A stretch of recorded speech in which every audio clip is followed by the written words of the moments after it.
Pozdrav svima, ja sam Šone Škode. Pozdrav svima, ja sam Šone Škoda. Danas pravimo veliki klip za kanal, to jest ako ga gledate već je napravljeno. Pitanje autoindustrije, ručni ili automatski menjač. U polaganju imamo dva automobila istog modela od istog proizvođača, Octavia A7. Jedan je sa automatskim, drugi sa ručnim menjačem. Oba automobila ćemo provesti kroz gradsku i vangradsku vožnju i konačno odlučiti koji je najbolji menjač. Samo jedan može biti pobjednik, a ovako kad smo ih lepo namjestili, red je da napravimo jednu cool montažu, tako da krećemo.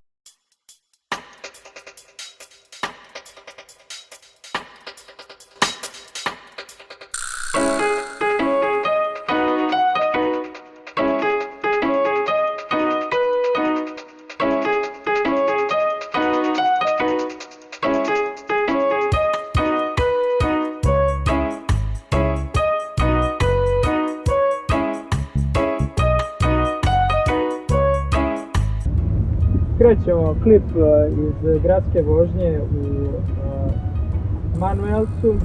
Kao što vidite u gužvi ne pokazuje najbolje rezultate. Konstantno je prva, druga, stajanje, puštanje, pritiskanje kvačila.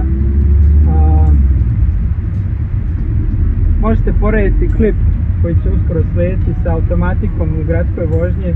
Zaista je ogromna razlika i mnogo više moram da se trudim da bi uopšte se pokretao u ovom saobraćaju i držati pravoj brzini u pravim obrtajima. Dosta,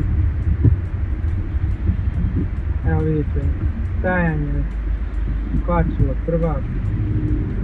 Ja mislim da nema puno reći da se ovdje kaže, samo gledajte koliko mora da se radi, pogotovo u ovim satima kad se ljudi vraćaju sa posla. Ručni menjač se ne pokazuje najbolje u gradu. I to je to otprilike, odgledati imaš još do kraja, volite pa ćemo prijeći u vangradsku vožnju.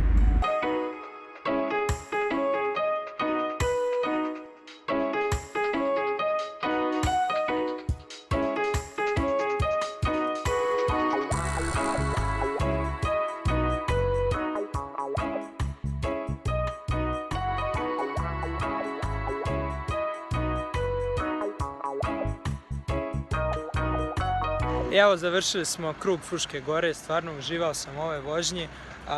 Evo ga auto, nemamo nadimak, moramo dati jedan nadimak, kao Panter, onom crnom. Ništa, pređemo na stvar. Ostavio sam motor upaljen da procirkuliše hlađenje malo od turbina, verovatno treba oporavak posle ovoga. Znači, ja pređemo na stvar, menjač. Ručni menjač u ovim uslovima, u ovoj situaciji na planini, na vašem omiljenom putu, ako volite vožnju kao ja, volite tu povezanost ti i auto, stvarno morate imati manuelni menjač, jer u automatiku kompjuter dosta razmišlja o većini stvari i rešava probleme za vas. Ako želite performanse, pritisnete gas i imate performanse ovde. Ja razmišljam o obrtajima, razmišljam da sam u pravoj brzini i ručni menjač daje vožnji totalno neki drugi aspekt i na višem nivou ste povezani sa autom, tako da u ovim uslovima definitivno ručni menjač je prava stvar.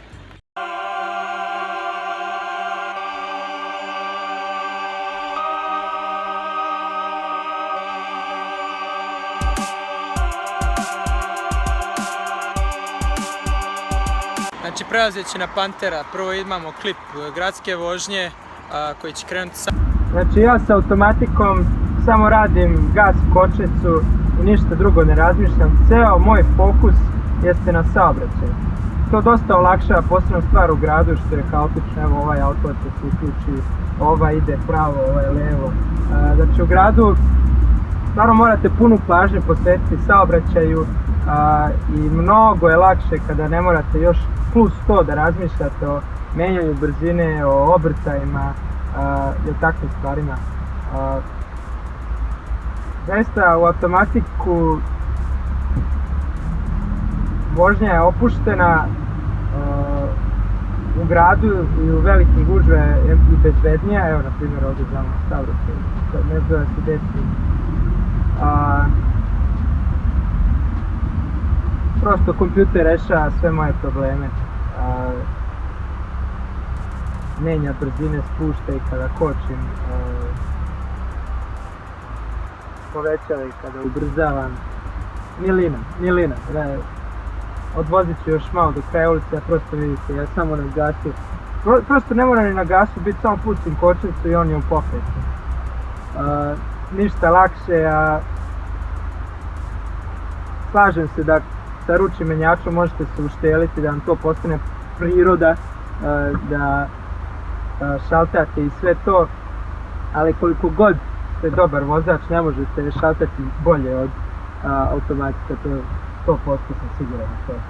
I koliko god misli da ste dobar vozač, sa automatikom ste bolji.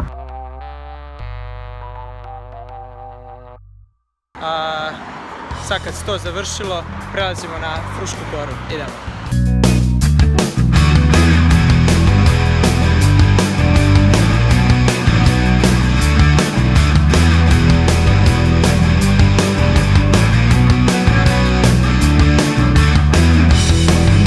S time da smo završili vangradsku vožnju Pantera, došli smo do kraja videa i da damo konačni zaključak. Koji je bolji menjač?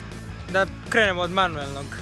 Na vangradskim uslovima zaista je dobar menjač za ljude koji vole vožnju, daju taj viši stepen konekcije sa automobilom, tako da u vangradskoj vožnji je manuelni bolji za mene od automatskog, ali s obzirom da automatski nije toliko loš u vangradskoj, ali je daleko bolji u gradskoj vožnji, siguran da je u borbi koji je bolji menjač pobedio automatika. Tako je, tako da ako razmišljate o kupovini novog auta od novije generacije, zaista uzmite u obzir automatski menjač, jer oni su zaista danas postali mnogo bolji i efikasniji, mnogo bolji za motor i za ceo auto, a i vama lakše za vožnju.